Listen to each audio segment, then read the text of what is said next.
Hello दोस्तों, story Aditya YT में आपका स्वागत है। ऐसे नोवेल सुनने के लिए चैनल को लाइक और सब्सक्राइब करें। शुरू करते हैं एक novel, strict professor, part 17, chapter 171, jealousy on its peak. Veer ने मिष्टी से ईशा के लिए पानी लाने को कहा। ईशा की ऐसी हालत देखकर मिष्टी तुरंत पानी लेने के लिए चली गई। अब वहां पर सिर्फ वीर और ईशा ही थे। वीर ने ईशा से बेहद प्यार से कहा, इशू क्या हुआ, तुम ऐसे रो क्यों रही हो? देखो क्या हालत बना ली तुमने अपनी। वीर ने जब देखा कि ईशा चुप नहीं हो रही है तो उसने ईशा के चेहरे को अपने हाथों में भर लिया और प्यार से उसके आंसू पोंछे और उसे अपने सीने से लगा लिया। लेकिन कोई था जो इन्हें ऐसे देखकर गुस्से की आग में तप रहा था। किसी की नज़र लैपटॉप के जरिए इन्हीं पर थी और उसके हाथों की मुट्ठियां कसी हुई थी। ये और कोई नहीं बल्कि युवराज था, जो कॉलेज के सीसीटीवी कैमरा के जरिए ईशा को ढूंढ रहा था। लेकिन जब उसने कमरे में ईशा को वीर के गले लगे देखा तो उसका खून खोल गया। उसकी आंखें गुस्से से लाल हो गई थी। वीर ईशा को शांत करने के लिए ईशा की पीठ पर प्यार से हाथ फेरने लगा। वही अब कहीं जाकर ईशा को होश आया तो वो उससे दूर हो गई। वीर ने कुछ ऑब्जेक्शन नहीं किया। ईशा वीर से दूर हुई। तभी मिष्टी पानी की बोतल ले आए तो वीर ने वो पानी की बोतल ली और उसका ढक्कन खोलकर बोतल को ईशा के होठों से लगा दिया। वही रो रो कर ईशा का भी गला सूख गया था, इसलिए उसने चुपचाप पानी पी लिया। पानी पीने के बाद ईशा को कुछ राहत मिली। वीर ने पानी की बोतल बंद की और अब ईशा से पूछा, अब बोलो क्या हुआ था ऐसा जो तुम रो रही थी? वीर के पूछने पर ईशा ने उसे देखा और वापस से सामने देखने लगी। ईशा के ऐसा करने से वीर ने उसका हाथ अपने हाथ में पकड़ लिया और कहा, देखो मुझे बताओगी नहीं तो कैसे पता चलेगा, हम अब अपने दोस्त को इतना भी नहीं बता सकती। क्या तुम मुझे इतना भी काबिल नहीं समझती कि तुम अपनी प्रॉब्लम मेरे साथ शेयर कर सको? ईशा ने वीर की बात सुनकर उसे देखा। वही ये कहने के बाद वीर बहुत ही उदास दिख रहा था। वही ऑफिस के अंदर का माहौल ही अलग था। यूवी का चेहरा गुस्से से तमतमाया हुआ था। उसकी नजरें लैपटॉप में ईशा और वीर के हाथ पर ही टिकी हुई थी। वो उनके हाथों को घूरे जा रहा था। उसे देखकर लग रहा था कि वो अपनी आंखों से ही वीर के हाथ को घूरकर भस्म कर देगा। भले ही उसे कुछ सुन नहीं रहा हो, लेकिन ईशा का किसी और के इतना करीब जाना उसके बर्दाश्त के बाहर था। वही गार्डन में ईशा ने वीर से सुबकते हुए कहा, ऐसी कोई बात नहीं है, तुम भी मेरे दोस्त हो। एक्चुअली मुझे और मिष्टी को लाइब्रेरी से कुछ बुक्स इश्यू करनी थी। हमने सोचा कि जब तक सर क्लास में आएंगे उससे पहले हम लाइब्रेरी का काम निपटा कर वापस आ जाएंगे। तो हम लाइब्रेरी में चले गए, लेकिन वहां जो बुक हमें चाहिए थी वो नहीं मिली। उसे ढूंढने में थोड़ा ज़्यादा टाइम लग गया। बुक मिलने के बाद हम दोनों क्लास में आए, लेकिन वहां पर इतना कहकर ईशा सुबकने लगी। उसने आगे कहा, लेकिन वहां पर सर पढ़ा रहे थे। उन्होंने कहा कि आगे जो भी हुआ था ईशा ने वो वीर को बता दिया। ईशा की बात सुनकर वीर को भी गुस्सा आया, लेकिन उसने ईशा से कहा, क्या उन्होंने तुम्हारी बात भी नहीं सुनी? वीर की बात पर ईशा ने ना में सर हिला दिया। उसने ईशा को देखा जिसकी आंखें रोने की वजह से लाल हो गई थी और साथ ही साथ उसका चेहरा भी लाल हो गया था। उसने मिष्टी से कहा, तुम्हारी और कोई क्लासेस है? मिष्टी ने वीर की बात पर अपना सर नामे हिला दिया। तो उसने मिष्टी से कहा, एक काम करो, तुम दोनों घर चली जाओ। वैसे भी ईशा अभी क्लासेस अटेंड करने की हालत में नहीं है, तो तुम दोनों ही अपने अपने घर जाओ और आराम करो। वीर की बात मिष्टी को सही लगी, तो उसने ईशा से चलने को कहा। वीर ने ईशा के कंधों पर हाथ रखा, जिससे उसकी नजरें वीर की तरफ उठ गई। वीर से उसके कंधों को थपथपाते हुए कहा, घर जाओ और आराम करो। वही यूवी एकटक अपने लैपटॉप की स्क्रीन को घूर रहा था। उसका गुस्सा अपनी चरम सीमा पर था। वो खुद ही जानता था कि वो कैसे खुद को कंट्रोल किए बैठा है। ईशा ने हमें सर हिलाया और उठ खड़ी हुई। वीर भी उनके साथ ही खड़ा हो गया। मिष्टी और ईशा वहां से चली गई। वही वीर ईशा को जाता देखता रहा। उसकी नज़र तब तक ईशा पर बनी रही जब तक वो उसकी आंखों से ओझल ना हो गई हो। वहीं किसी की घूरती नजरें भी उस पर बनी हुई थी जिससे वो अनजान था। यूवी गुस्से में लैपटॉप देखने को हुआ कि उसने जो आगे देखा वो देखकर उसकी आंखें लगभग अंगारे बरसने लगी थी। वही ईशा के जाने के बाद। चैप्टर 172 आज मैंने तुम्हारी आंखों में देखा है ना मेरी बीबी के लिए। यूवी लैपटॉप में घूरे जा रहा था लेकिन वहां क्या बातें हो रही है वो सुनाई नहीं दे रहा था। यूवी गुस्से में लैपटॉप देखने को हुआ कि उसने जो आगे देखा वो देखकर उसकी आंखें लगभग अंगारे बरसने लगी थी। वही ईशा के जाने के बाद वीर की नजरें उस बोतल पर गई जिससे ईशा ने पानी पिया था। वीर उस बोतल को देखने लगा। वीर ने कुछ पल उस पानी को देखा और फिर उस तरफ देखा जहां से ईशा अभी भी गई थी। वीर ने बोतल का ढक्कन खोला और बोतल को अपने होठों से लगा लिया और अपनी पीने लगा। वही ये नज़ारा जब यूवी ने देखा तो ये देखकर उसकी आंखें लगभग अंगारे बरसने लगी थी। उसने गुस्से में वो लैपटॉप फेंक दिया। साथ ही साथ अपने सामने रखी टेबल पर रखा हुआ सारा सामान नीचे गिरा दिया और टेबल को उठाकर पटक दिया। कांच की टेबल थी। जोरदार आवाज के साथ टूटकर बिखर गई। यूवी ने चीखते हुए कहा, बहुत बड़ी गलती कर दी तुमने मेरी बीवी के करीब आकर उसकी करीबी पर, उस पर, उसके तन, उसके मन पर, उसके आंसू पर, उसकी खुशी पर, यहाँ तक कि उसकी हर एक चीज पर मेरा है, चाहे फिर वो उसका झूठा पानी ही क्यों न हो, और जिस पर मेरा हक है, मतलब वो पूरी तरह से मेरा है और किसी को भी उसके करीब आने की, उसे छूने की परमिशन नहीं है। लेकिन तुमने दांत पीसते हुए, लेकिन तुमने गलती कर दी मेरी बीवी को छूने की, और जो आज मैंने तुम्हारी आंखों में देखा है ना मेरी बीवी के लिए, उसकी कीमत तो तुम्हें चुकानी ही पड़ेगी वीर प्रताप सिंह। और वैसे भी तुमने तो मेरा हक छीना है, उसके पिए हुए पानी पर भी मेरा हक था। अब तुम देखते जाना कि ये युवराज ओबरॉय क्या करता है। यूवी इस समय साइको लग रहा था। पूरे रूम का उसने कबाड़ा बना दिया था।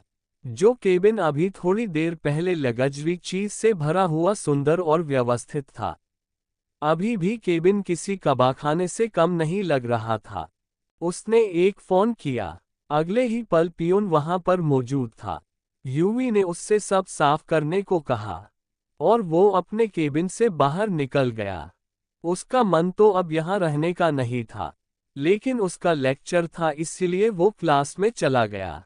जैसे तैसे करके उसने लेक्चर कंप्लीट किया और अपने केबिन में आ गया। वह अपनी केबिन में आया तो उसका केबिन पहले की तरह बिल्कुल साफ सुथरा था। यूवी आकर सोफे पर बैठ गया। उसने अपनी आंखें बंद कर लीं। चैप्टर 173। उसने अपनी आंखें खोली और अपना फोन निकालकर किसी को फोन किया और अंदर आने को कहा। तो वहां पर लगभग 2 मिनट बाद एक पियून खड़ा हुआ था। यूवी ने उसे देखकर कहा, मिस ईशा को बुलाकर लाइए, फर्स्ट ईयर में है, वो उनसे कहिएगा कि उनके टीचर ने उसे अपने केबिन में बुलाया है, जल्दी जाए। यूवी की बात सुनकर जी सर कहकर पियून वहां से चला गया। वही उसके जाने के बाद यूवी ने अपनी आंखें बंद कर ली और ईशा के आने का वेट करने लगा। अभी मुश्किल से 5 मिनट बीते ही होंगे कि वो पियून वापस आया और अपना सर झुकाकर कहा, सर वो मिस ईशा क्लास में नहीं है। पियून की बात सुनकर यूवी ने अपनी आंखें झट से खोल ली। उसकी भौं सिकुड़ गई। उसने अपनी सख्त आवाज में कहा, क्लास में नहीं है से क्या मतलब है तुम्हारा? यूवी की बात सुनकर पियून ने डरते हुए कहा, वो सर मिस ईशा अपनी क्लास में नहीं है।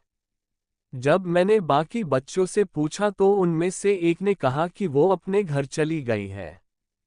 यूवी ने पियून को जाने का इशारा किया, तो वो वहां से चला गया। यूवी ने अपना सर पीछे सोफे पर टिका दिया और सीलिंग को घूरने लगा। इस समय उसके चेहरे पर कोई भी भाव नहीं थे। उसके मन में क्या चल रहा है ये इस वक्त बता पाना मुश्किल था। यूवी ने अपने आगे के लेक्चर लिए और फिर कॉलेज की छुट्टी हो गई। यूवी कॉलेज से निकल गया। कुछ देर बाद उसकी कार ओबरॉय मैंशन के आगे आकर रुकी। यूवी मैंशन के अंदर गया तो हॉल में ही उसे उसकी मॉम दिखी। उनके हाथ में एक किताब थी जो वो पढ़ रही थी। उसने हॉल में अपनी नजरें घुमाई, लेकिन हॉल में इस वक्त उन दोनों के अलावा कोई और नहीं था। यूवी हाल ने आया तो गीता जी की उस पर नजर पड़ी, तो उन्होंने अपनी बुक साइड में रख दी और अपना चश्मा उतार कर टेबल पर रख दिया और उससे बैठने का इशारा किया। इस वक्त गीता जी के चेहरे पर भी कोई भाव नहीं थे, लेकिन वो काफी सीरियस लग रही थी। यूवी ने जब गीता जी का ऐसा एक्सप्रेशन देखा तो उसे लगा कि ईशा उसकी शिकायत उसकी मॉम से कर चुकी है। वो कुछ कहता कि गीता जी बोल पड़ी, खड़ा क्या है बात ना। गीता की बात सुनकर यूवी बैठ गया और गीता जी को देखने लगा। तो गीता जी ने कहा, मुझे तुझसे बात करनी है। गीता जी की बात सुनकर यूवी ने अपने मन में कहा, तुमने हमारी बीच की बात किसी तीसरे को बताकर अच्छा नहीं किया, फिर चाहे वो मेरी मॉम ही क्यों ना हो। यूवी ने अपनी मॉम से कहा, जी कहिए मॉम। गीता जी ने 2 पल यूवी को देखा और फिर खुश होते हुए कहा, यूवी, आशी और ईशान की शादी की डेट फिक्स हो गई है। 1 महीने के बाद की तारीख निकली है शादी के लिए। 1 महीने बाद का ही मुहूर्त निकला है या फिर उसके 2 साल बाद का। इसीलिए हमने तय किया है कि शादी 1 महीने बाद वाले मुहूर्त पर होगी। यूवी ने कहा, दैट्स गुड। आशी कहाँ है? गीता जी ने कहा, ईशान के साथ गई है। अभी शादी का समय ही कितना बचा है, तो दोनों एक दूसरे को जान समझ लेंगे, उतना ही अच्छा होगा उनके रिश्ते के लिए।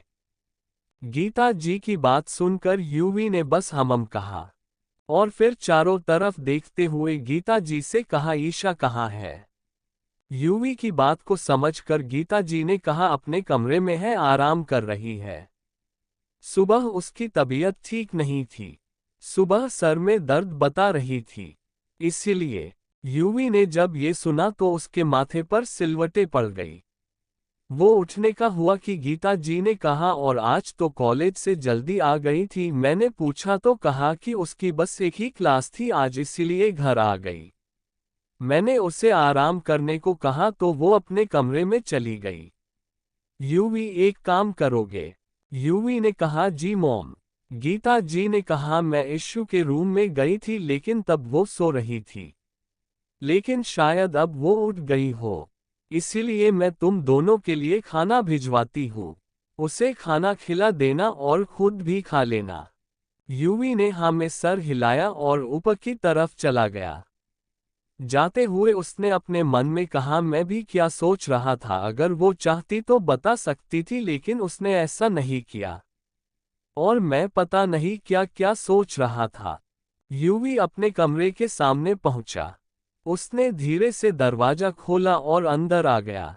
उसने दरवाजा बंद किया और मुंह कर देखा। उसकी नजरें पूरे कमरे में गई, लेकिन कमरे में कोई नहीं था। यूवी ने बालकनी में देखा, लेकिन ईशा वहां भी नहीं थी। यूवी ने बाथरूम चेक किया, लेकिन वहां पर भी कोई नहीं था। यूवी ने पूरे रूम को देखा, लेकिन ईशा वहां पर थी ही नहीं। यूवी की भौहें तन गई। उसने कुछ सोचा और अपने कमरे से बाहर निकला गया। अब वो अपने रूम के सामने वाले रूम के दरवाजे पर खड़ा हुआ था। उसने डोर खोलना चाहा, लेकिन डोर नहीं खुला। ये देख उसकी आंखें छोटी हो गई।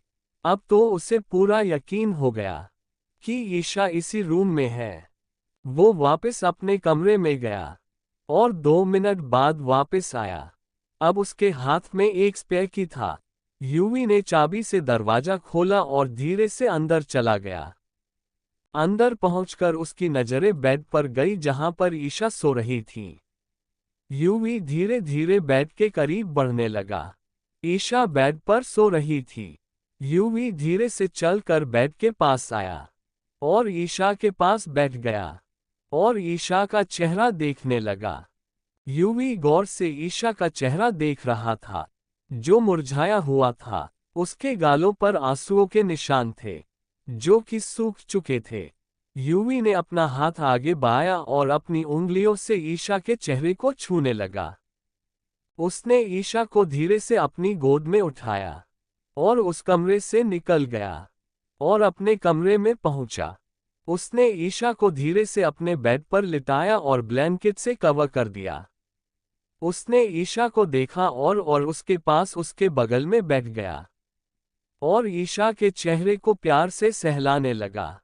वो धीरे से ईशा के ऊपर झुक गया और ईशा के चेहरे को देखता रहा। तभी उसकी आंखों के सामने दिन के सारे सीन्स चलने लगे। उसकी आंखों के आगे वीर का ईशा के चेहरे को थामना याद आ गया। वीर का ईशा को गले लगाने का सीन याद आ गया, जिससे उसकी आंखें जो इस वक्त शांत थी वो सख्त और गहरी हो गई। तभी उसकी आंखों के आगे वीर का ईशा का झूठा पानी पीना एक आ गया। ये सीने आते ही यूवी के तन बदन में आगे लग गई। उसकी आंखों में गुस्सा झलकने लगा था। उसकी नजर ईशा के होठों पर गई। उसने नीचे झुककर अपने सख्त होठ ईशा के नर्म होठों पर रख दिए और किस करने लगा। यूवी ने किस करते हुए अपना कोट निकाल फेंका और अपनी टाई गले से लूज कर दी और ईशा को किस करता रहा। वो ईशा के होठों को जोर जोर से सक कर रहा था। वही ईशा गहरी नींद में थी, जिससे उसे कुछ भी एहसास नहीं हुआ, लेकिन यूवी वो इसी के होठों को जोर जोर से सक कर रहा था, जिससे ईशा नींद में कसम साने लगी। लेकिन यूवी इस वक्त ईशा को किस करने में बिजी था। अब ईशा धीरे धीरे अपनी आंखें खोलने लगी तो उसकी नजर यूवी पर गई, जो अपनी आंखें बंद किए उसे बस चूमे जा रहा था। होठों को यूवी के द्वारा जोर से सक करने के कारण ईशा को अपने होठों पर अब दर्द महसूस होने लगा था। उसने अपने से यूवी को दूर करना शुरू कर दिया। वो अपने हाथों को यूवी के सीने पर रखकर उसे अपने आप से दूर करने लगी, लेकिन यूवी को हिला तक भी नहीं पाए। ईशा अब अपने हाथों से यूवी के सीने पर मारने लगी। ईशा को रोकने की कोशिश करता देख अब यूवी को गुस्सा आने लगा था, जिससे उसने ईशा के दोनों हाथों को पकड़ लिया। लेकिन इस बीच उसने ईशा के होठों को करना अभी नहीं छोड़ा था। उसने ईशा के दोनों हाथों को अपने हाथों में भर लिया और बेड में प्रेस कर दिया। यूवी अब ईशा को किस करते हुए बाइट भी करने लगा था। वही अब ईशा यूवी के चंगुल से निकलने के लिए मचलने लगी थी। ईशा को अब सांस लेने में दिक्कत आने लगी थी। अब कहीं जाकर यूवी ने अपने होठ ईशा के होठों से अलग किए। यूवी के छोड़ते ही ईशा लंबी लंबी सांसें लेने लगी। इस वक्त वो बिल्कुल हाफ रही थी। वही यूवी ने अपने होठ उसके होठ से हटा जरूर लिए थे, लेकिन वो उससे अलग नहीं हुआ था। जब ईशा थोड़ी नॉर्मल हुई तो यूवी ने अपनी टाई निकालकर फेंक दिया और ईशा के ऊपर पूरी तरह से आ गया और अपने भारी भरकम शरीर से ईशा के नाजुक से बदन को अपने नीचे दबा दिया और अपना चेहरा ईशा के गले में छुपा लिया। ईशा ने उसे हटाना चाहा कि यूवी ने दोबारा से उसके हाथों को पकड़ लिया। उसके सर के ऊपर करके एक हाथ में ईशा के दोनों हाथों को पकड़ लिया। छोटी सी ईशा यूवी के तले बिल्कुल छुप गई थी। वो हिलने लगी, लेकिन यूवी ने उसे अपने एक हाथ से कमर से जकड़ लिया। उसके पैरों को अपने पैरों में दबोच लिया। चैप्टर 174 तुम मेरी हो सिर्फ मेरी। यूवी ने पूरी तरह से ईशा को अपनी बाहों में जकड़ लिया था, जिससे अब वो हिल भी नहीं पा रही थी। वही यूवी ने अपना चेहरा ईशा की गर्दन में छुपा लिया था और उसके होठ ईशा की गर्दन पर चलने लगे थे, जिससे ईशा की आंखें बंद हो गई। उसने अपनी आंखों को कसकर मूंद लिया था वही यूवी अब ईशा की गर्दन को सक करने लगा था, जिससे ईशा की सांसें तेज हो गई थी। वो यूवी को गर्म जीभ को अपनी गर्दन पर महसूस कर पा रही थी। यूवी ईशा को गर्दन को सक करने में लगा हुआ था। वो बस एक ही जगह पर सक कर रहा था। अब ईशा को उस जगह पर जलन होने लगी थी, क्योंकि यूवी काफी देर से और काफी जोर से वहां पर सक कर रहा था। अब ईशा को दर्द और जलन दोनों ही होने लगी थी। ईशा ने हिलना चाहा, लेकिन वो यूवी के चंगुल में पूरी तरह कैद थी। उसने दर्द से करहाते हुए कहा, आप प्लीज हटिए मम, मुझे दर्द हो रहा है, छोड़िए मुझे। लेकिन यूवी को तो जैसे ईशा की आवाज सुनाई ही नहीं दी। अब ईशा से और दर्द बर्दाश्त नहीं हो रहा था, और ना ही वो खुद को छुड़वा पा रही थी। यूवी का चेहरा ईशा की गर्दन में होने की वजह से इस वक्त यूवी का शोल्डर ईशा की आंखों के सामने था। अब ईशा को भी गुस्सा आने लगा था। एक तो वो नाराज थी उससे, और ऊपर से वो अब उसे ही परेशान कर रहा था। ईशा ने आगे बढ़कर शर्ट के ऊपर से ही यूवी के शोल्डर पर बाइट कर लिया। लेकिन यूवी ने अभी भी ईशा की गर्दन को सक करना नहीं छोड़ा था। लेकिन ईशा के बाइट करने से यूवी ने ईशा की गर्दन पर उस जगह को छोड़कर दूसरी तरफ सक करना शुरू कर दिया था। वही उस जगह को छोड़ते ही ईशा ने एक चैन की सांस ली। वही यूवी की गर्दन की उस जगह काफी देर तक और काफी जोर से चूसने के कारण वहां पर रेड रेड हो गया था। देखने से वो लव बाइट का निशान लग रहा था। अगर यूवी थोड़ी देर अगर ऐसे ही उसे चूसते रहता तो वहां पर ब्लड आना तय था। वही अब ईशा उससे दूर होना चाहती थी। उसे समझ नहीं आ रहा था कि यूवी उसके साथ ऐसे वाइल्ड क्यों हो रहा है। उसने अपने कंधे को उचकाकर यूवी के चेहरे को दूर करना चाहा, लेकिन यूवी था कि वो बेचारी से हिल भी नहीं रहा था। गुस्से में आकर उसने आगे बढ़कर एक बार फिर से यूवी को बाइट कर लिया। अब की बार यूवी ने अपना चेहरा ईशा की गर्दन से बाहर निकाला और अपनी लाल आंखों से ईशा को घूर कर देखा। वही यूवी की लाल आंखें देखकर ईशा डर गई। उसका गुस्सा डर में बदल गया। उसने अब कुछ नहीं कहा और एकदम सीधी लेटी रही, और उसने अपनी आंखें कसकर बंद कर ली। वही इस वक्त यूवी के दिमाग में बस वीर और ईशा की नजदीकी ही चल रही थी। उसने अपनी गहरी और रूह कपा देने वाली आवाज में कहा, तुम मेरी हो, सिर्फ मेरी। यूवी की आवाज सुनकर ईशा कांप गई थी, लेकिन जब उसने उसकी बात सुनी तो उसने अपनी आंखें खोली और असमंजस में यूवी को देखने लगी। उसे समझ नहीं आया कि यूवी ऐसा क्यों कह रहा है। वो कुछ कहती कि उसे यूवी के होठ वापस अपनी गर्दन पर महसूस हुए। ईशा अब कुछ नहीं कर सकती थी, लेकिन यूवी अब उसके साथ वाइड बिहेव नहीं कर रहा था। वही ईशा को अब यूवी का एक हाथ अपनी टी शर्ट के अंदर महसूस हुआ। यूवी का हाथ ईशा के पेट पर रेंग रहा था, जिससे ईशा की सांसें तेज हो गई थी, क्योंकि यूवी ईशा के पेट को सेंसुअली रब कर रहा था, जिससे ईशा ने अपने दोनों होठों को आपस में भींच लिया। यूवी अपना हाथ धीरे धीरे ऊपर ले जाने लगा, जिसे महसूस करके ईशा के रोंगटे खड़े हो गए। वो आगे बढ़ता कि तभी डोर नॉक हुआ, जिससे यूवी का हाथ रुक गया। यूवी के हाथ रुकते ही ईशा ने चैन की सांस ली, लेकिन यूवी ने अपने होठ ईशा की गर्दन पर चलाने नहीं छोड़े थे। तभी दोबारा नॉक हुआ। ईशा ने मन ही मन नॉक करने वाले का शुक्रिया अदा किया। उसने यूवी से कहा, आप हटिए, बाहर डोर पर कोई है। यूवी ने कोई रिस्पॉन्स नहीं किया, बल्कि वो ऐसे ही लेटा रहा। ईशा ने परेशानी से कहा, प्लीज उठिए ना, बाहर का कोई है, मुझे छोड़िए और दरवाजा खोलिए। ईशा के कहते ही फिर से डोर नॉक हुआ। वही अब यूवी के चेहरे पर गुस्सा दिखने लगा। वो इरिटेट हो गया। उसने ईशा के हाथ छोड़े और उसकी टी शर्ट के अंदर से अपना हाथ बाहर निकाला और ईशा के ऊपर से खड़ा हो गया। वो कमरे के दरवाजे के पास पहुंचा और कमरे का दरवाजा खोल दिया।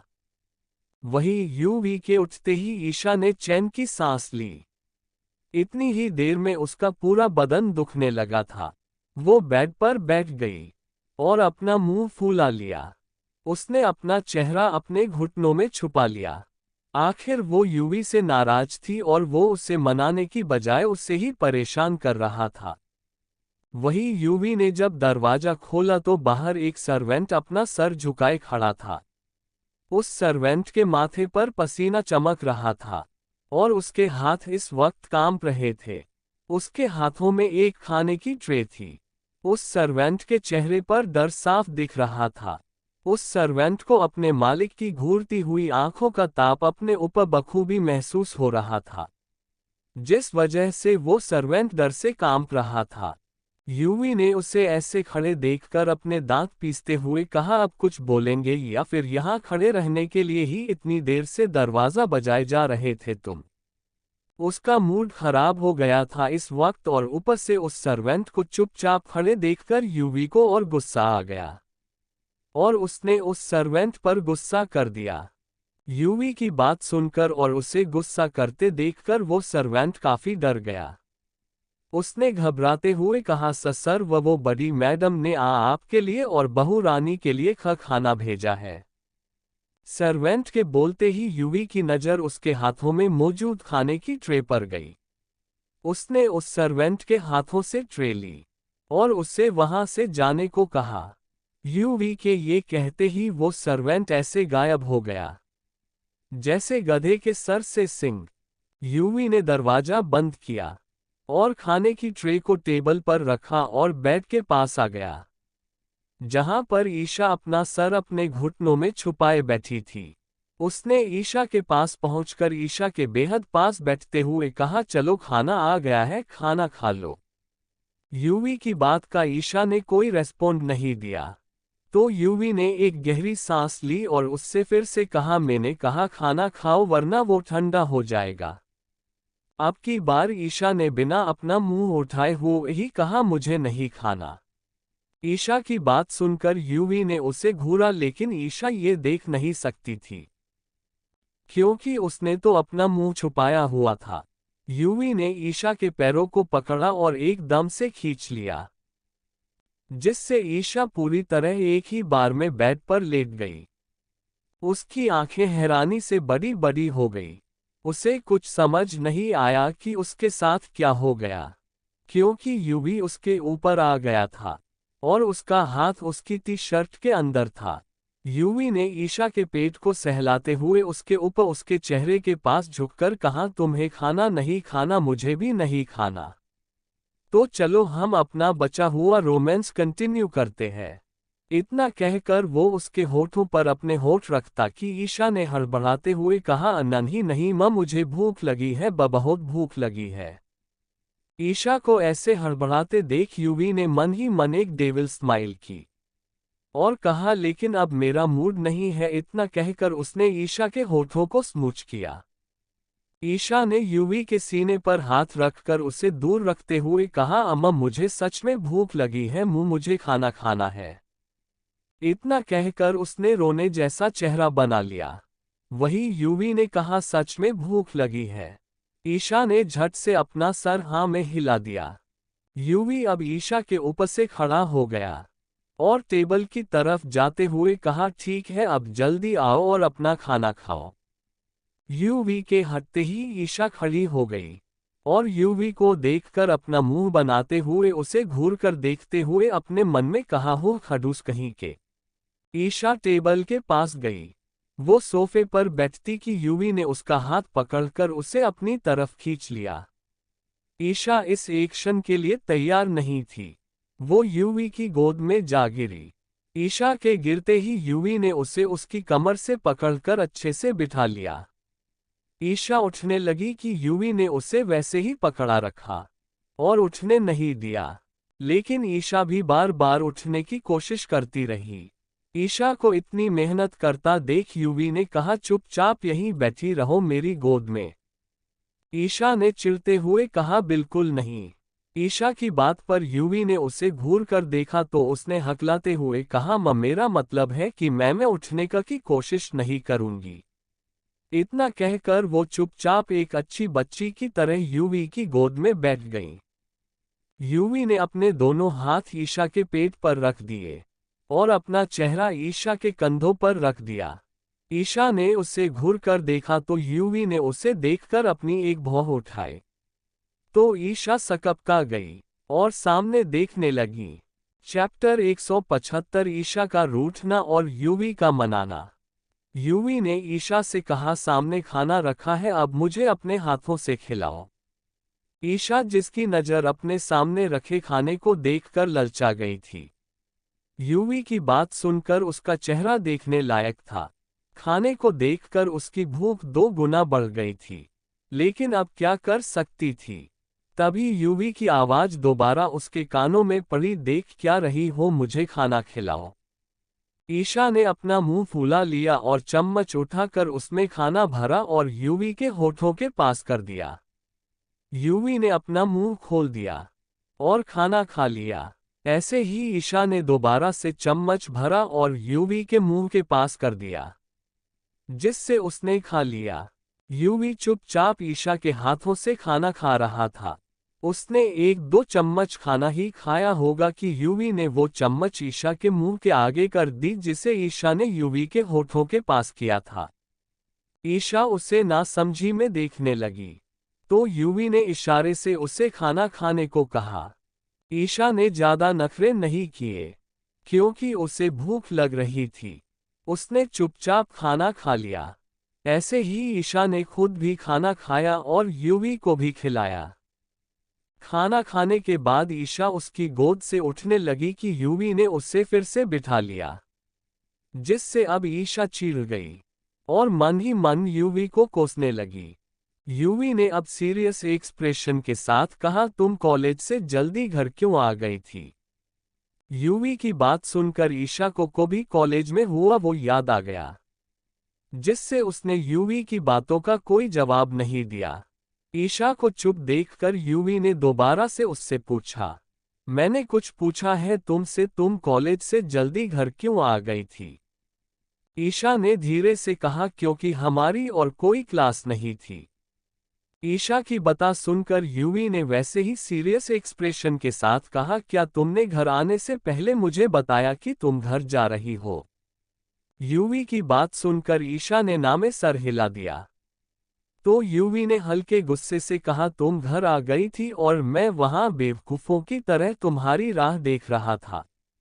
तुमने जाने से पहले एक भी बार बताना जरूरी नहीं समझा मुझे ऐसा हस्बैंड ना सही लेकिन प्रोफेसर समझकर तो बता सकती थी ना तुम? यूवी की बात पर ईशा ने गौर किया, तो उसे यूवी की बात सही लग रही थी। उसने गुस्से में ध्यान ही नहीं दिया था। यूवी ने आगे कहा, तुम बिना किसी सिक्योरिटी के कॉलेज से यहाँ आ गई, जबकि मैंने कहा था तुम मेरे साथ ही वापस जाओगी। अगर नहीं तो घर से कोई और कार आकर तुम्हें ले जाएगी। यूवी ने दांत पिसते हुए कहा, लेकिन तुमने क्या किया? बिना मुझे बताए, बिना घर से कार मंगवाए किसी टैक्सी से यहाँ आ गई। अगर गुस्सा थी तो मुझसे नाराज होती ना, यूं खुद सेफ्टी से खेलने की क्या जरूरत थी? यूवी के गुस्से से ईशा डर गई थी। ईशा को डरते देखकर यूवी ने अपनी आंखें बंद कर ली, अपना सर पीछे सोफे पर टिका दिया। ईशा यूवी को देख रही थी, डरी सहमी सी। यूवी ने मन ही मन अपने आप से कहा, तुम्हें कैसे बताऊं कि तुम्हारा कहीं भी अकेले जाना सेफ नहीं है, लेकिन तुम हो कि समझती ही नहीं हो। यूवी ने वैसे ही अपनी आंखें बंद किए हुए अपना सर पीछे सोफे पर टिकाए हुए कहा, चुप क्यों हो तुम? मुझे जवाब चाहिए। ईशा ने अपना सर झुकाए धीरे से कहा, मानती हूं मैं कि मैं आपको बिना बताए बिना सिक्योरिटी के आए, इसमें मेरी गलती है, लेकिन मैं आपको बताती भी तो क्या आप सुनते, जबकि आपने सुबह ही मेरी बात नहीं सुनी। इतना कहकर ईशा अपनी आंखों में आंसू लिए यूवी को देखने लगी।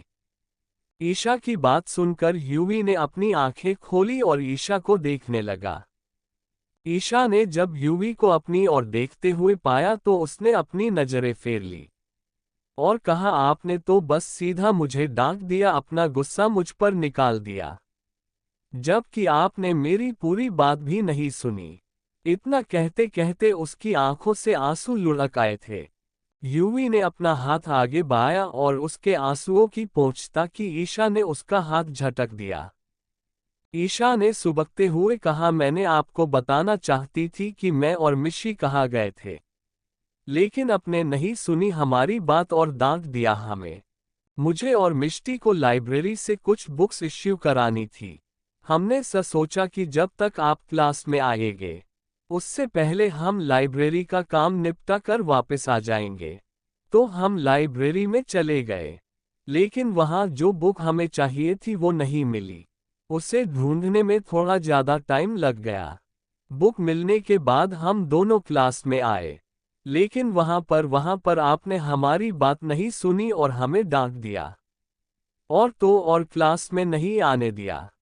इतना कहकर ईशा रोने लगी थी। उसे ऐसे रोते हुए यूवी से नहीं देखा जा रहा था, इसीलिए उसने ईशा के चेहरे से आंसुओं को पोंछना चाहा, लेकिन ईशा ने ऐसा नहीं होने दिया। ईशा ने यूवी का हाथ झटका और उसकी गोद में खड़ी हो गई और सीधा बाथरूम में चली गई। वही यूवी उसे जाते देखता रहा। ईशा के जाने के बाद यूवी ने अफसोस और गुस्से से अपनी आंखें बंद कर ली। गुस्सा उससे अपने आप पर आ रहा था।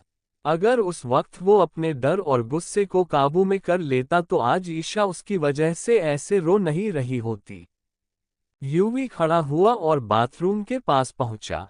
उसने बाथरूम को खटखटाते हुए प्यार से कहा, ईशु बाहर आओ बच्चा। ईशा ने अंदर से सुबकते हुए कहा, मुझे नहीं आना बाहर ताकि मैं बाहर आऊं और आप फिर से मुझे डांटे। यूवी ने प्यार से कहा, मैं तुम्हें नहीं डांटने वाला बेबी, प्लीज बाहर आ जाओ, मुझे तुमसे बात करनी है। ईशा ने अंदर से रोते हुए कहा, आप प्लीज चले जाए, मुझे इस वक्त किसी से कोई बात नहीं करनी है।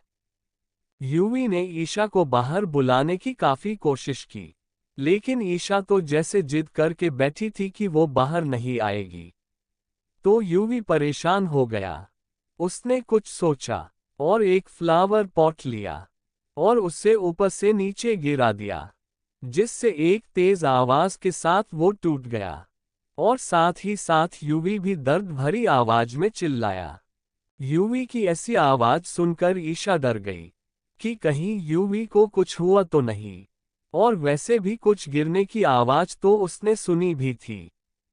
वो डर गई और उसने जल्दी से बाथरूम का दरवाजा खोला और घबराते हुए बाहर आ गई। सामने ही यूवी खड़ा हुआ था और उसके पास में ही फ्लावर पॉट टूटा हुआ था। वो हड़बड़ाते हुए यूवी के पास पहुंची और घबराई हुई आवाज में कहा, क्या हुआ, आप चिल्लाए क्यों, आपको चोट तो नहीं लगी? ईशा परेशान सी यूवी से पूछे जा रही थी कि उसे कुछ हुआ तो नहीं। यूवी के लिए चिंता उसके चेहरे पर साफ झलक रही थी। ईशा को ऐसे देखकर यूवी ने कहा, अगर मुझे पता होता कि तुम्हें मेरी इतनी चिंता है तो ये फ्लावर पॉट मैं नीचे फेंकने की बजाय अपने ऊपर ही फेंकता। यूवी की बात सुनकर ईशा उसे ना समझी में देखने लगी। जब उसने उसकी बातों पर गौर किया तो उसने नीचे गिरे हुए फ्लावर पॉट को देखा और यूवी को ऊपर से नीचे तक देखा तो वो ठीक था। अब जब ईशा को सच पता चला तो उसने गुस्से से यूवी को घूर कर देखा और जाने को हुई कि यूवी ने उसे उसकी कमर से पकड़कर अपने करीब कर लिया और कहा, अब मैं तुमने नहीं जाने देने वाला। इतना कहकर उसने ईशा को गोद में उठा लिया तो ईशा मचलने लगी और गुस्से से कहा, मैंने कहा छोड़िए मुझे, झूठे इंसान कहीं के, मुझे डरा कर कितने खुश हो रहे हैं। आपकी इतनी हिम्मत कैसे हुई मुझसे इतना घटिया मजाक करने की? इतना कहते कहते ईशा लगभग चीख पड़ी थी, क्योंकि इस वक्त उसे बहुत आ रहा था यूवी पर। वो कितना डर गई थी ये सिर्फ उसे ही पता है। यूवी ने कहा, तुमने ही मजबूर किया मुझे ऐसा करने के लिए, अगर तुम दरवाजा खोल देती तो मुझे ये सब करने की जरूरत ही नहीं पड़ती। इसीलिए मेरे पास एक यही रास्ता था। सो देखा जाए तो गलती इसमें हम दोनों की है, या फिर किसी की भी नहीं, सो मुझे ब्लेम करना बंद करो। ईशा लगातार यूवी से अपने आप को छुड़वाने की कोशिश कर रही थी, लेकिन यूवी ने उसे नहीं छोड़ा बल्कि वो उसे लेकर बालकनी में चला गया और ईशा को अपनी गोद में लिए हुए ही वहां सोफे पर बैठ गया। ईशा को अब भी कोशिश करते देखा तो यूवी ने कहा, अगर तुम अब भी हिली तो मैं तुम्हें किस कर लूंगा।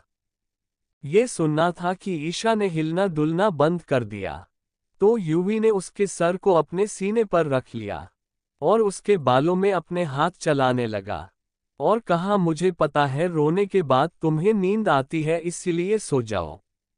यूवी ने आगे कहा, आई एम सॉरी सुबह के लिए।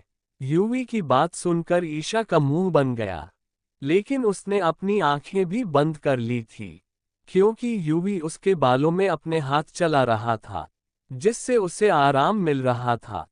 चैप्टर 176 सुप्रिया का यूवी की कैद से भागना। यूवी ईशा के बालों को सहलाता रहा। जल्द ही ईशा नींद के आगोश में चली गई, लेकिन यूवी वहीं बैठा हुआ ईशा के बालों को सहला रहा था और कुछ सोच रहा था। उसने मन ही मन कुछ सोचा और अब उसके चेहरे पर एक devil smile with horn smile आ गई, जो इस बात का सबूत थी कि जरूर उसके दिमाग में कोई ना कोई खतरनाक प्लान चल रहा है। उसने अपना फोन उठाया और उसमें कुछ टाइप किया। उसके बाद उसने फोन को साइड में रखा और ईशा को देखा, जो सबसे बेखबर सो रही थी। वह ईशा को गोद में लिए हुए ही खड़ा हो गया और अंदर कमरे में आ गया। उसने उसे बेहद प्यार से बेड पर सुलाया और ब्लैंकेट से कवर कर दिया। वह ईशा को सुलाने के बाद सीधा बाथरूम में चला गया और उसने एक शावर लिया। लगभग आधे घंटे बाद वह वॉशरूम से बाहर निकला और क्लोजेट एरिया में चला गया। उसने अपने लिए आरामदायक कपड़े पहने और आकर ईशा के बगल में लेट गया और ब्लैंकेट से खुद को भी कवर कर लिया। उसने ईशा को उसकी कमर से पकड़कर अपने करीब किया और उसे अपनी बाहों में लेकर अपनी आंखें बंद कर ली। कुछ ही देर में वह भी नींद की आगोश में चला गया।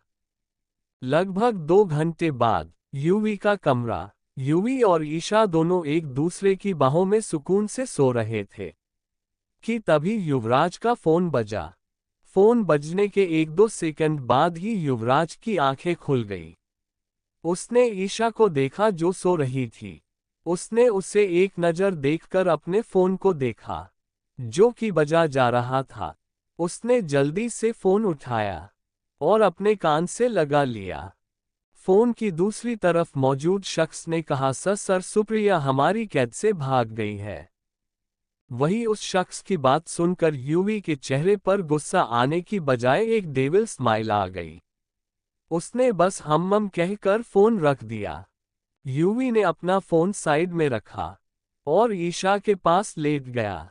उसने ईशा को अपनी बाहों में लिया और अपने मन में ही कहा, भागो सुप्रिया भागो, आखिर तुम भागोगी तभी तो मैं तुम्हारे साथी के पास पहुंच पाऊंगा।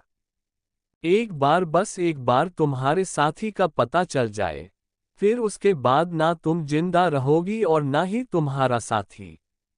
यूवी ने अपनी आंखें बंद कर ली और ऐसे ही लेटा रहा। थोड़ी देर बाद ही ईशा की आंखें खुल गई। ईशा की नज़र यूवी पर गई जिसकी आंखें बंद थी। उसे लगा कि यूवी सो रहा है तो वह बेड से उठने लगी कि यूवी एकदम से उसके ऊपर आ गया। ईशा उसे हैरानी से देखने लगी। यूवी ने अपनी मदहोशी भरी आवाज में कहा, मुझे छोड़कर कहाँ जा रही थी?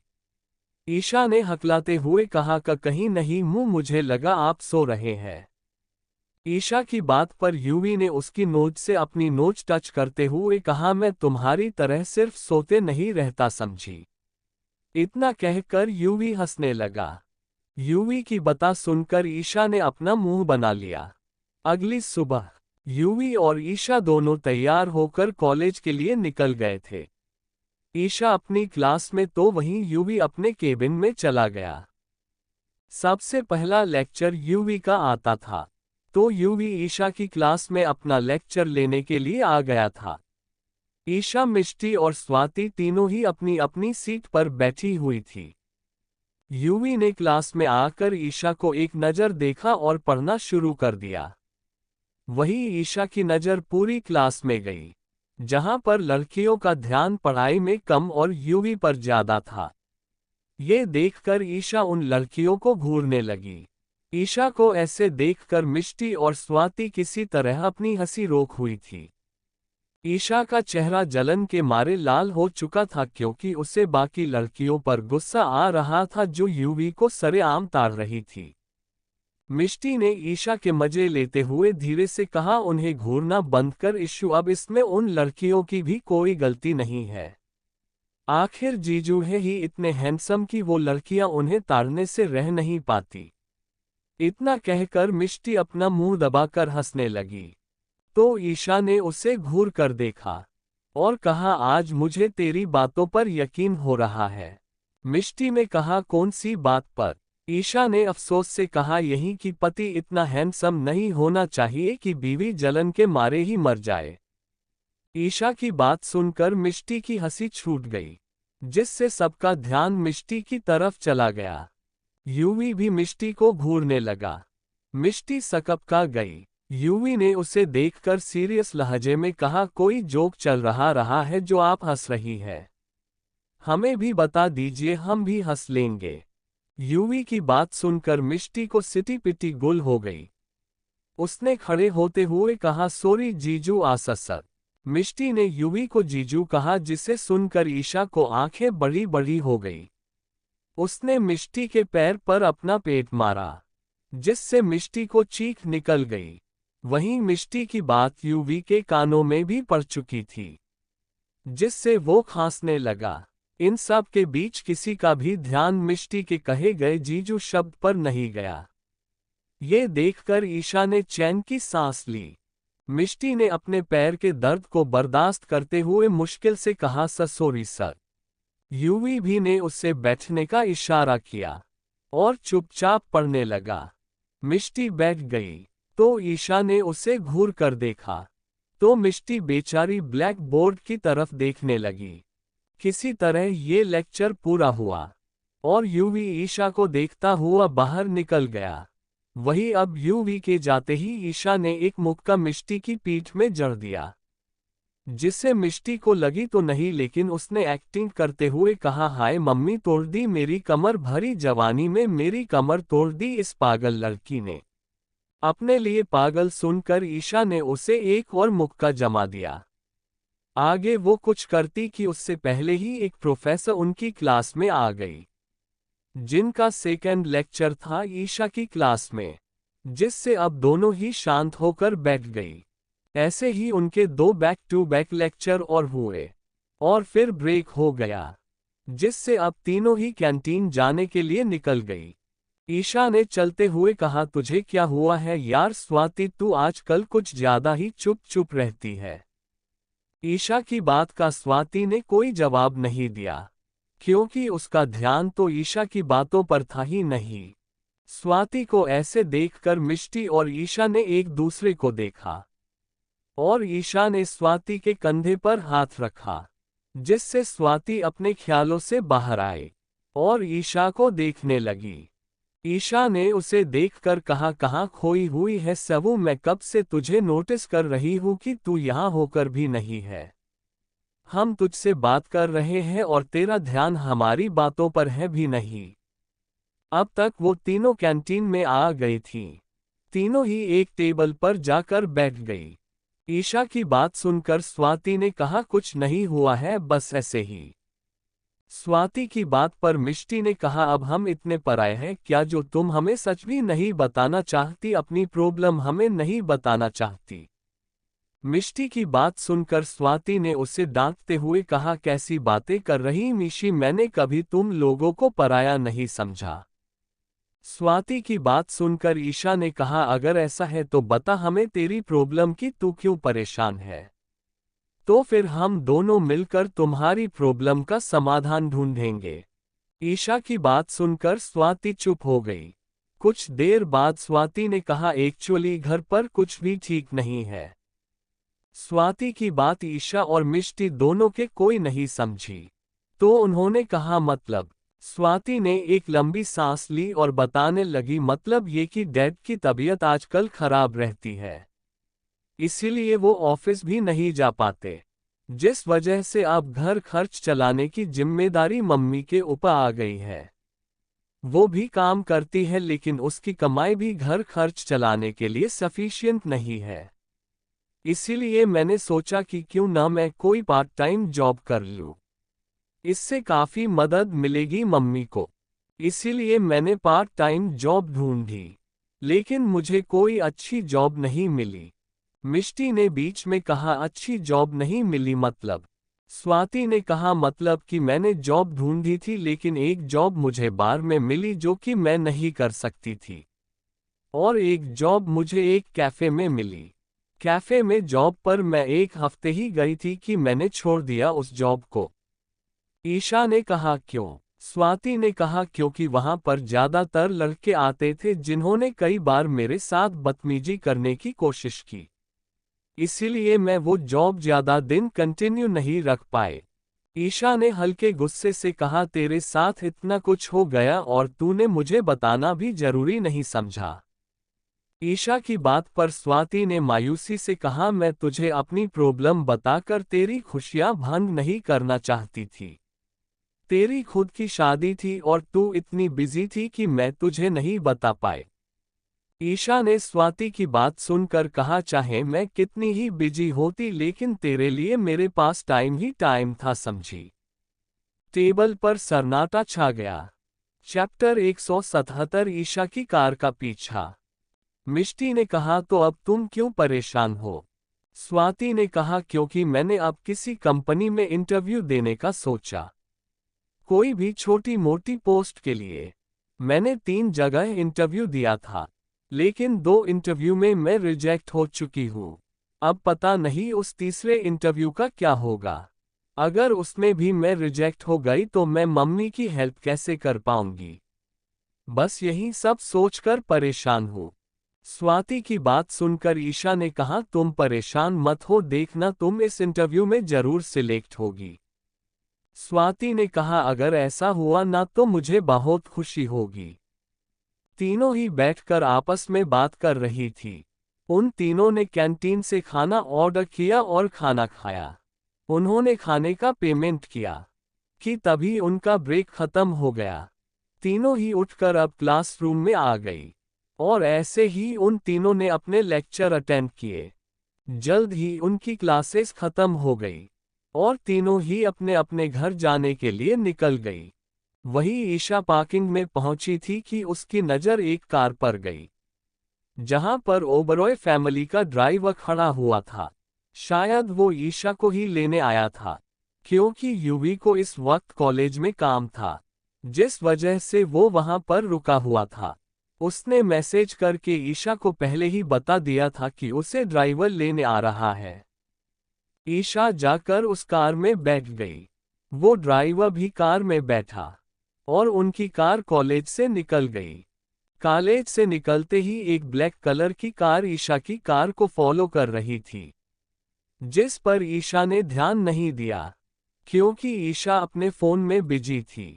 जब ओबरॉय मैंशन के पास ईशा की कार पहुंची तो वो कार थोड़ा दूर ही रुक गई और ईशा की कार ओबरॉय मैंशन के अंदर चली गई। कुछ देर वो कार वहां खड़ी रही और उसके बाद वहां से चली गई। रात का समय, यूवी का कमरा। ईशा इस वक्त स्टडी टेबल पर बैठकर अपना काम कर रही थी। यूवी अभी कमरे में नहीं था, क्योंकि वो अभी घर ही नहीं आया था। ईशा ने लगभग अपनी स्टडी कंप्लीट की कि तभी कमरे का दरवाजा खुला और यूवी अंदर आया। बुक्स को समेटते हुए ईशा की नज़र यूवी पर गई। यूवी इस वक्त काफी थका हुआ लग रहा था। उसने आते ही अपने लैपटॉप बैग को टेबल पर रखा और बाथरूम में घुस गया। यूवी के बाथरूम में जाने के बाद ईशा कमरे से बाहर आ गई और नीचे चली गई। थोड़ी ही देर में वो वापस कमरे में आई, लेकिन अब उसके हाथों में खाने की प्लेट थी। उसने देखा कि यूवी अभी भी बाथरूम से बाहर नहीं आया था, इसीलिए उसने खाने को टेबल पर रखा और बालकनी में चली गई। बाहर का मौसम काफी अच्छा था। ईशा वहीं पर खड़ी हो गई और अपने सामने के सुंदर नज़ारे को देखने लगी।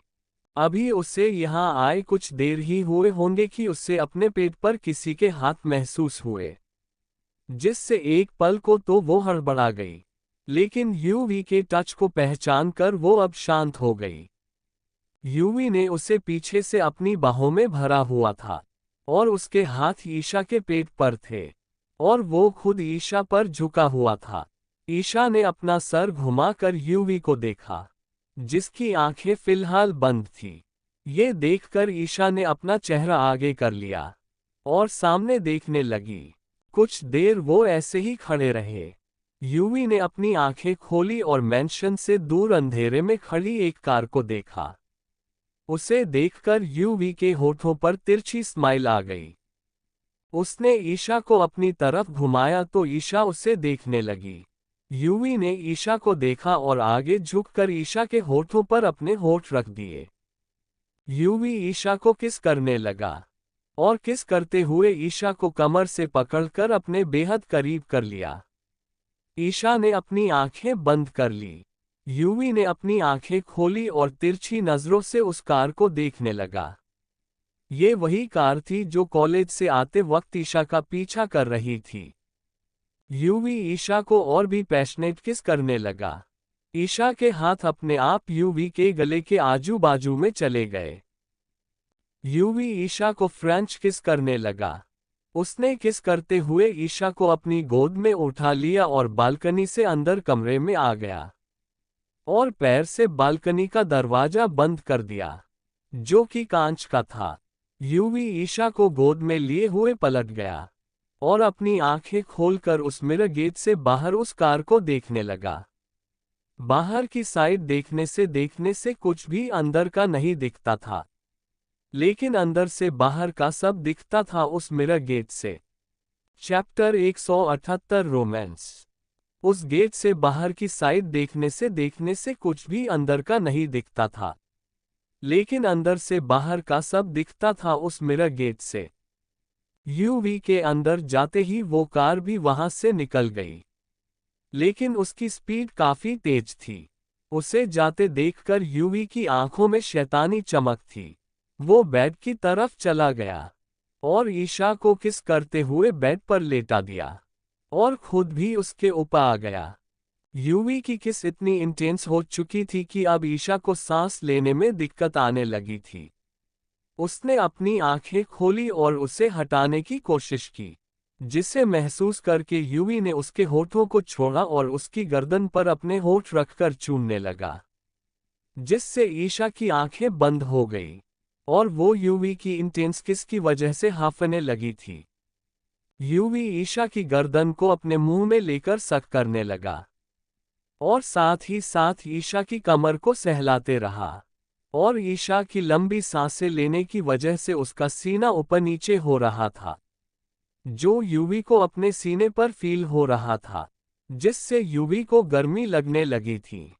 वहीं दूसरी तरफ वो कार एक बगले के अंदर काफी स्पीड से एंटर हुई, जो ओबरॉय मैंशन के बाहर खड़ी हुई थी, और काफी जोरदार ब्रेक के साथ वो कार स्लिप होकर रुकी। अगले ही पल उसमें से एक शख्स बाहर आया और कार का दरवाजा काफी जोर से बंद किया, जिससे वहां खड़े गार्ड्स डर गए और अपना सर झुकाए खड़े रहे। वो लड़का सीधा अपने बंगले के अंदर चला गया। इस समय उसकी चलने की स्पीड काफी तेज थी और उसके चेहरे पर गुस्सा साफ साफ देखा जा सकता था। वो अंदर आया तो सामने एक लड़की बैठी हुई थी, जो कि जख्मी हालत में थी। उस लड़की के शरीर पर चोटों के निशान थे। उस लड़की की हालत काफी खराब लग रही थी। उसके बाल पूरे बिखरे हुए थे। उस लड़की को देखकर उस शख्स की आंखें कठोर हो गई। वो उस लड़की की तरफ बढ़ गया। उस शख्स को देखकर वो लड़की लड़खड़ाती हुई खड़ी हुई और आगे बढ़कर उस शख्स के गले लगने लगी कि उस शख्स ने उस लड़की के बालों को अपनी मुट्ठी में कसकर पकड़ लिया, जिससे उस लड़की को एक चीख निकल गई, क्योंकि पहले से ही वो लड़की काफी जख्मी थी और ऊपर से उस शख्स के ऐसे करने से उसकी एक दर्दनाक चीख निकल गई। उस लड़की में दर्द के कराहते हुए कहा, ये क्या कर रहे हो तुम, छोड़ो मुझे मुझे मुझे दर्द हो रहा है।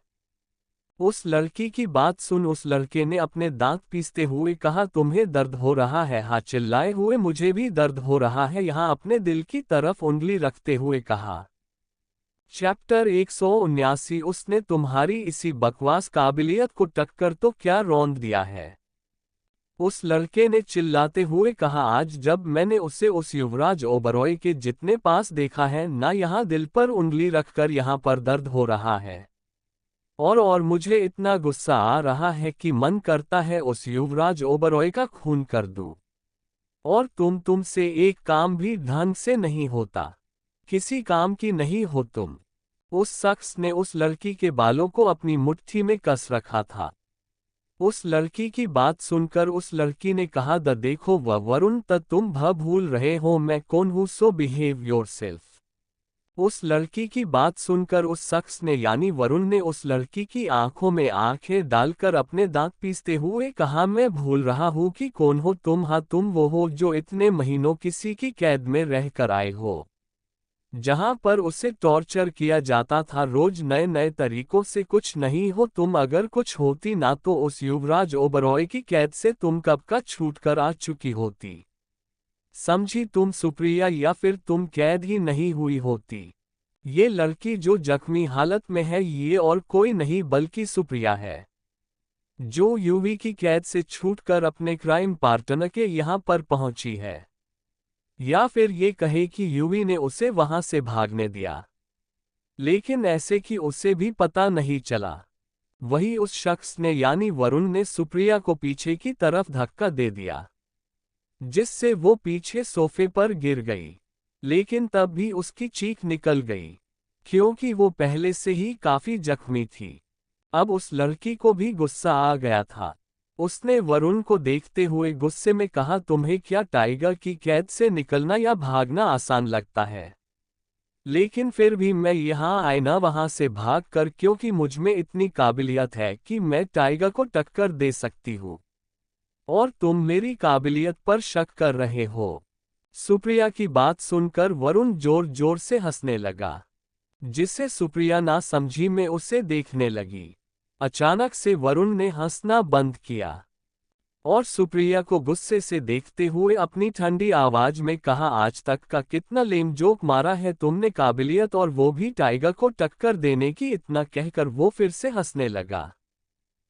उसने अपने दांत पीसते हुए कहा, मिस सुप्रिया, अपनी काबिलियत का ढिंढोरा पीटना बंद करो।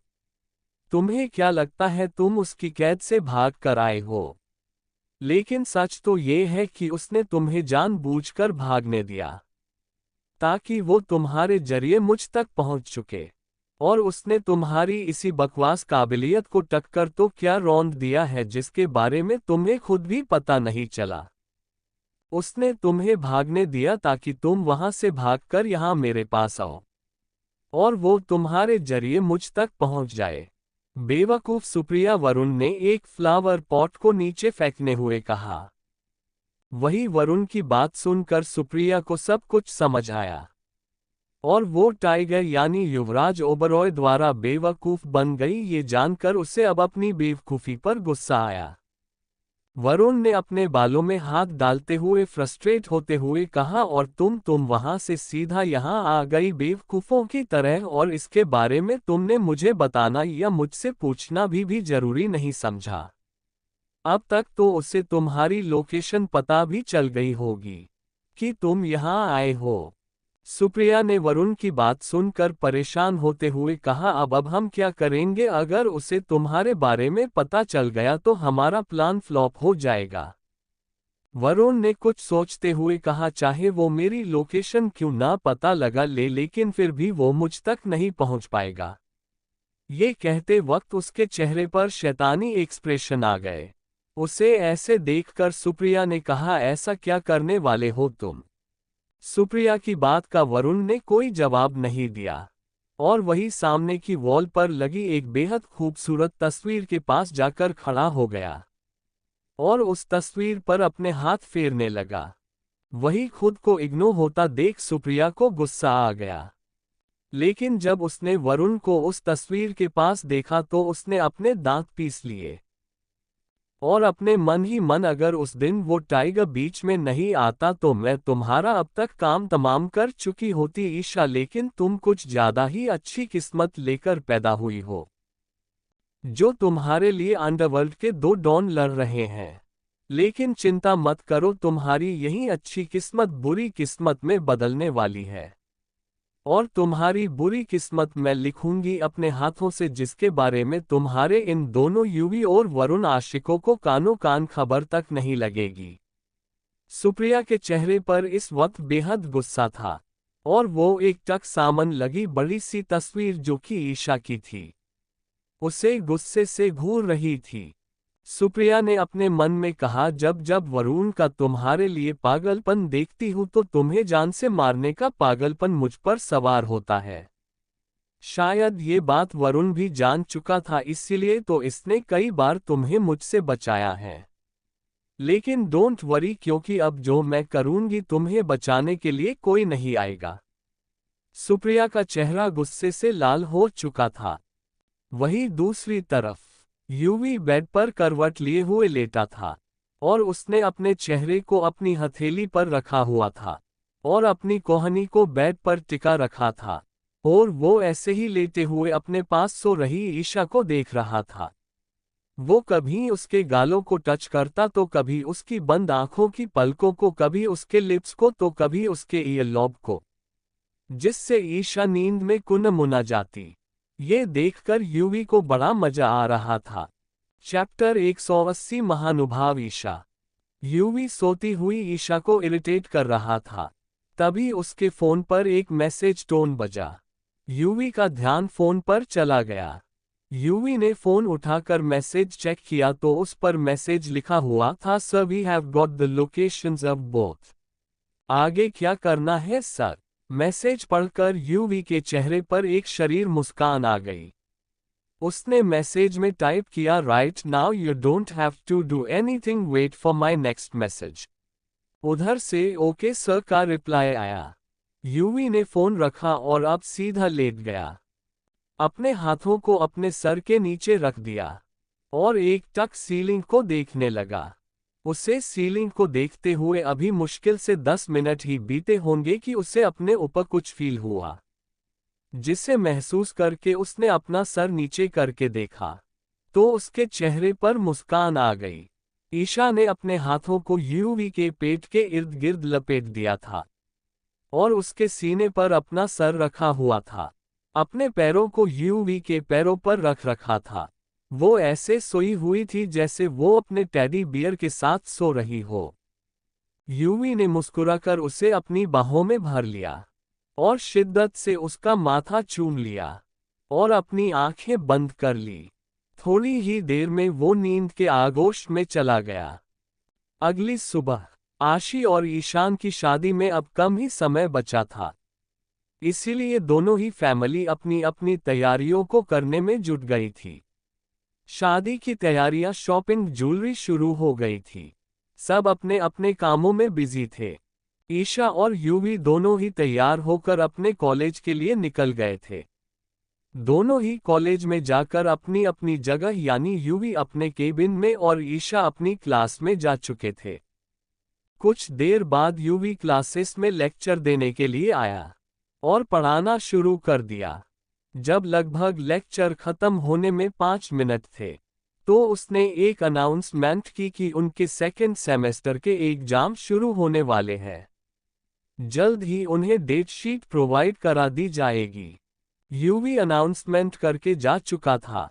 एग्जाम आने की खबर सुनकर कुछ स्टूडेंट्स को कोई फर्क नहीं पड़ रहा था। कुछ खुश थे तो कुछ महानुभाव लगभग रोने के कगार पर थे, जिसमें से हमारी ईशा भी एक थी, जिसका चेहरा एग्जाम का सुनकर रोने जैसा हो गया था।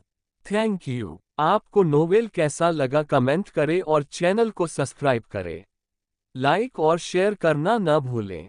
Thank you for watching the video.